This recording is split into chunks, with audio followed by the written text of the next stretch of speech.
A e keni dëgjuar atë shprehjen, e vrau për motive të dobta, e plagosi për motive të dobta, u kacafytën për motive të dobta.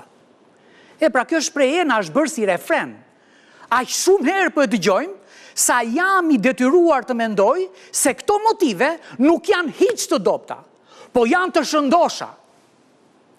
Po të shikoni me vëmendje, prej këtyre motiveve ka shumë njerëz që nuk i buzëqeshin dot jetës.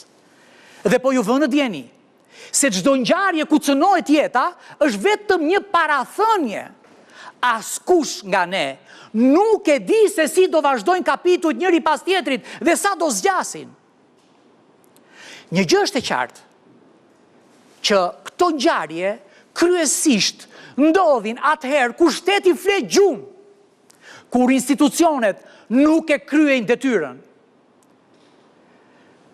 Kemi një problem ne shqiptarët. Jemi gëzuar pak pares haram.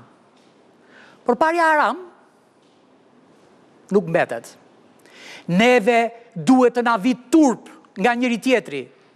Duhet të na vit turp nga shega, që mban brenda vetes 1000 kokra, dhe ne nuk arrim të mbajmë dot njëri tjetrin. Dhe sa herë që e rudhim zëmrën, aq herë dëmtojmë jetën e tjetrit, por kryesisht dëmtojmë jetën tonë. Miru takofshim të premten tjetër.